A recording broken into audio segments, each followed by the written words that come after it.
अस्सलाम वालेकुम नाज़रीन, मैं हूं वसीम सिद्दीकी और अपने गोल्डन स्टेप एचडी चैनल पर आपको वेलकम करता हूं। और आज हम आपकी मुलाकात एक क्रिकेट के हवाले से बहुत ही सीनियर शख्सियत जिनका नाम है विसाल अंसारी साहब, और ऑर्गेनाइजिंग कमेटी के भी मेंबर रहे हैं ये, और बहुत क्रिकेट के लिए इन्होंने खिदमात अपनी सर अंजाम दी है। तो आइए उनसे कुछ उनकी एक्टिविटीज़ के बारे में पूछते हैं, और आज का जो मैच चल रहा है कराची किंग्स और मुल्तान सुल्तान के हवाले से, तो उसके बारे में भी डिस्कस करते हैं। तो सर बताइए, कुछ अपनी मसरूफियात के बारे में बताइए।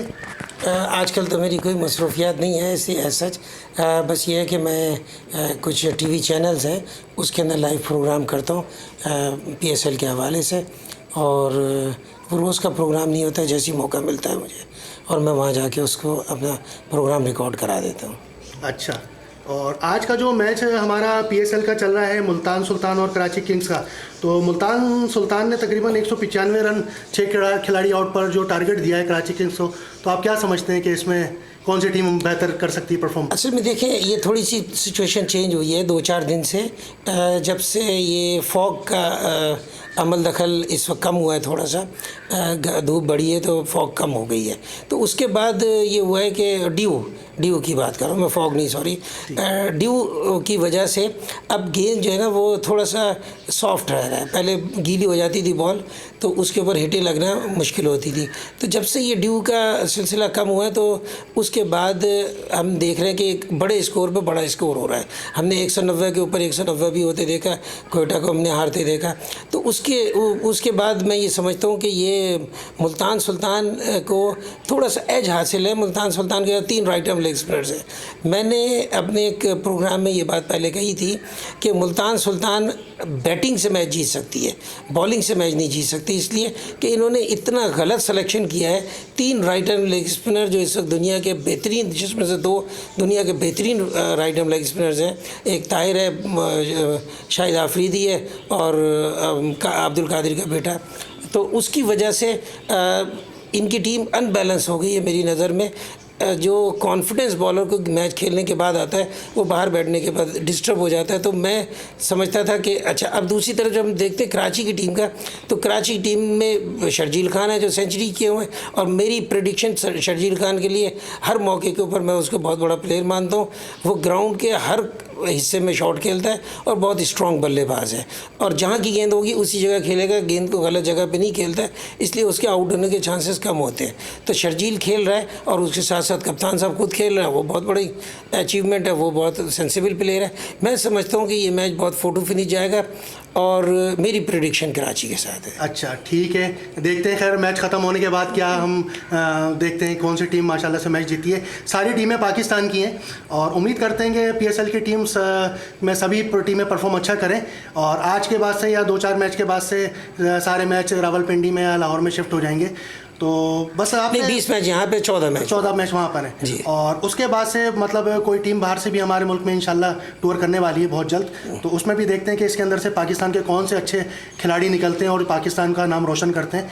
और सर, कुछ अपनी मसरूफियात के हवाले से हमें बताइए, व्यूवर्स को हमारे बताइए कि आजकल क्या आप मतलब काम सर अंजाम दे रहे हैं। देखिए, जब मैं कुछ अर्से पहले तक KCCA का मैं ओहदेदार था तो मैं इन्हीं कराची की 2020 की टीमों का मैनेजर होता था। अच्छा। और मेरी टीम में अल्हम्दुलिल्लाह 9 या 10 इंटरनेशनल प्लेयर होते थे, और कराची में, लाहौर में और मुख्तलिफ जगह में, कायद-ए-आज़म ट्रॉफ़ी में मैं मैनेजर रहा।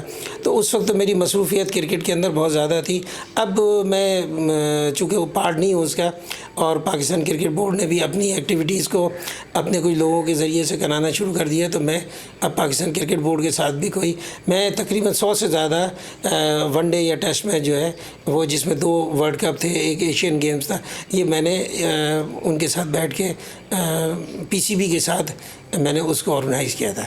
रह गई थोड़ी सी, मैं PSL के हवाले से मैं बताऊं कि PSL के हवाले से मैं इस वक्त ये देख रहा हूं कि IPL ने PSL को बहुत नुकसान पहुंचाया था।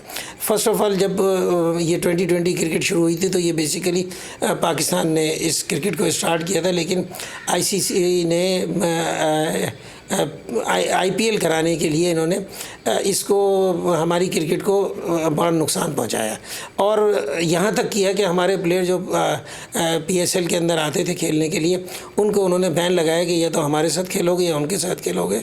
लेकिन कुदरत का करिश्मा ये हुआ कि जो क्रिकेट हमने दूसरे मुल्कों से जाके अपने मुल्क में लेके आए वापस, अब इंडिया अपने मुल्क के हालात की वजह से वो क्रिकेट को मुल्क से बाहर ले गया। वो ये कहते हैं कि कोरोना की वजह से गए, लेकिन कोरोना क्या दुबई में नहीं है, कोरोना तो दुबई में उससे ज़्यादा है।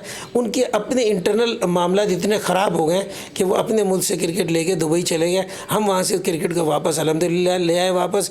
PSL इस वक्त दुनिया की एक बेहतरीन लीग का रूप धार चुका है। पाकिस्तान की क्रिकेट के अंदर इसके इतने अच्छे नताइज हैं कि पाकिस्तान के पास ओपनर्स की बैकिंग में एक लंबी लिस्ट मौजूद है, फास्ट बॉलर की लंबी लिस्ट मौजूद है और हमने इसके ज़रिए से फील्डिंग के अपने शोबे को, जो हमारा सबसे वीक शोबा था, हमने उसको बहुत इंटैक्ट किया, बहुत बेहतरीन किया। और मैं समझता हूँ कि आने वाले वक्तों में ये PSL जो है हमें हमारे क्रिकेट के लिए बड़ी एक सूदमंद साबित हो। जी, बहुत शुक्रिया विशाल अंसारी साहब, आपने अपना टाइम दिया हमें कीमती और PSL के हवाले से और अपनी मसरूफियात के हवाले से हमसे बहुत ही अच्छी और जामे बातें हमें बताईं।